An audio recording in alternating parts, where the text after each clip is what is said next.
নমস্কার, আশা করি আপনারা সকলে খুব ভালো আছেন, সুস্থ আছেন। আমি ঈশানী, আর এটা আমার চ্যানেলের আরেকটি ভিডিও।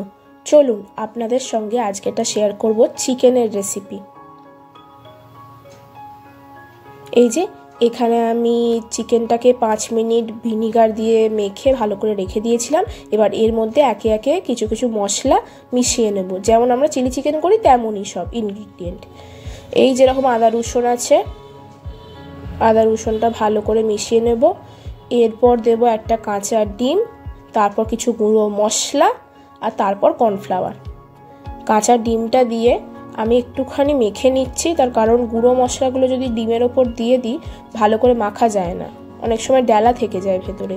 তাই জন্য আমি একটু ভালো করে মাখিয়ে নিচ্ছি। এই যে আমি গুঁড়ো মশলাগুলো দিয়ে দিলাম, ভালো করে সমানভাবে মাখিয়ে নেবেন যাতে কোথাও ডালা না থেকে যায়।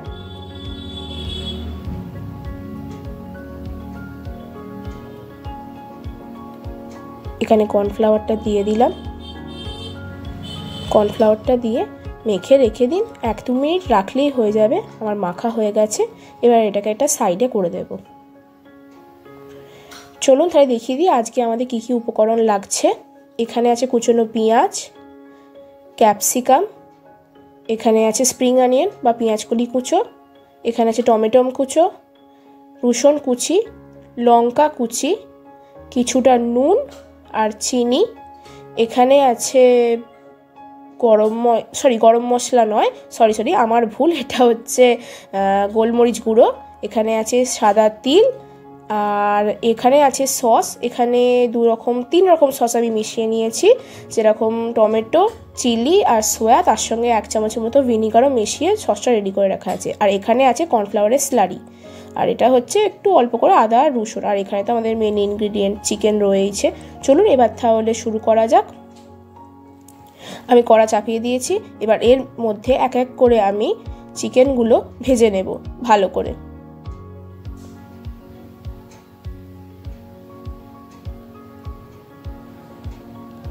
সাবধানে তেলের মধ্যে দেবেন, কোনো কারণে তেল ছিটকে গেলে কিন্তু বিপদ হতে পারে।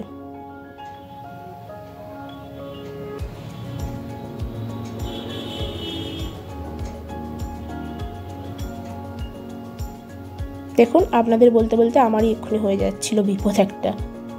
এইভাবে একটু সাবধানে কাজ করবেন, গরম তেল তো।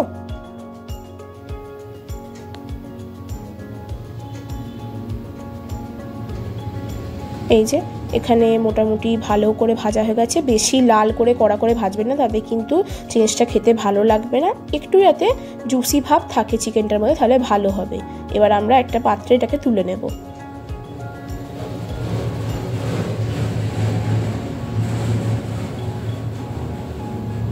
আপনারা কিছু মনে করবেন না, ওই যে ভয়েস ওভার দিচ্ছি, রাস্তা দিয়ে গাড়ি যাচ্ছে আর তার আওয়াজ হচ্ছে, আমার কিছু করার নেই, আমি আগে থেকেই ক্ষমা চেয়ে নিচ্ছি।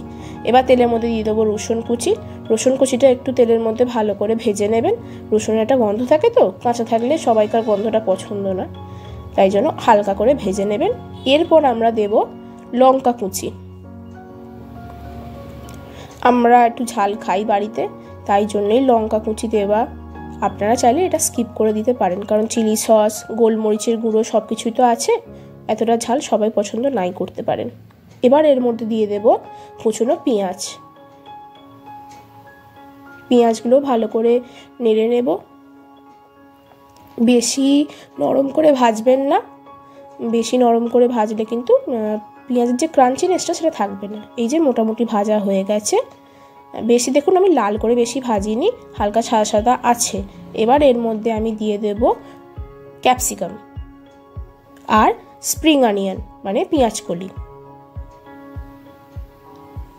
এবার ভালো করে এগুলোকে মিশিয়ে নিয়ে হালকা করে ভেজে নেব।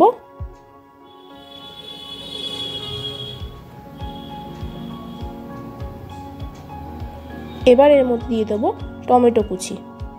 টমেটো কুচিটা জানি অনেকে দেয় না, অনেকে স্কিপ করে যায়। আসলে আমি তো এখানে ড্রাই চিলি চিকেন করছি, অনেকেই টমেটো নাও দিতে পারেন, আমাদের পছন্দ বলে বাড়ির সবাইকার তাই দিলাম। একটু ভাজা ভাজা হয়ে গেছে। এবার আদা রসুনের পেস্ট দিয়ে দেবো। আমি খুব অল্প সামান্য পরিমাণে আদা রসুন দিলাম। কারণ একটু না দিলে মাংসের টেস্টটা ভালো হবে না, আমার সেটা মনে হয়।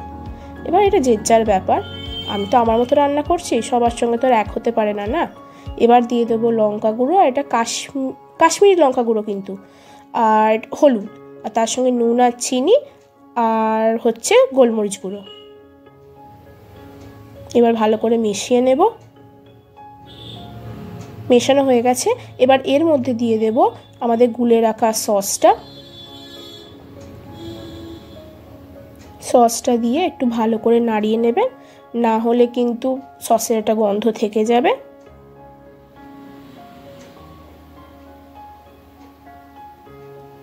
এই যে এবার আমি দিয়ে দেবো ওই কর্নফ্লাওয়ারের স্লারিটা। এটা দিলেই মোটামুটি আমাদের সমস্ত মশলা দেওয়া কমপ্লিট। ভালো করে মিশিয়ে নিই। মেশানো হয়ে গেলে এরপর একে একে আমরা দিয়ে দেব চিকেনগুলো।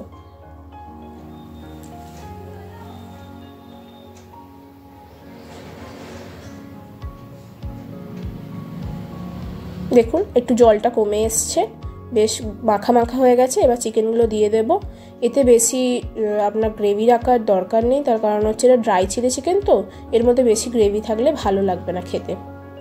আমি চিকেনগুলো ভালো করে মিশিয়ে নিয়েছি। ব্যাস আমাদের ড্রাই চিলি চিকেন তৈরি। এইভাবে 1-2 মিনিট কড়াই রাখলেই মোটামুটি আপনার ড্রাই চিলি চিকেন একদম তৈরি হয়ে যাবে। বেশি নাড়ানাড়ির দরকার নেই, সেদ্ধ হওয়ার তো কোনো কথা নেই কিছু, তো মিটে গেছে। এবার চলুন নামিয়ে নিই। নামিয়ে নিলেই রেডি আমাদের ড্রাই চিলি চিকেন। এবার ওপরে শুধু একটু গার্নিশিংয়ের জন্য এখানে সাদা তিল ব্যবহার করছি। সাদা তিল সকলের শরীরের জন্য খুব ভালো, সেটা কাঁচাও আর বাটা খেলে তো বাটাও খুব ভালো। আপনারা চাইলে কিন্তু বাড়িতে পোস্তর সঙ্গে বেটেও সাদা তিল খেতে পারেন। আমাদের প্রত্যেকের শরীরের জন্য এটা খুব উপকারী। দেখে বলুন তো কেমন হয়েছে ড্রাই চিলি চিকেন। আজকের ভিডিওটা এইটুকুই। ভালো লাগলে একটা লাইক, কমেন্ট, শেয়ার, আর একটা বেশি ভালো লাগলে একটু সাবস্ক্রাইব করে দেবেন। আজকের মতো এইটুকুই। টাটা। সকলে ভালো থাকবেন, সুস্থ থাকবেন।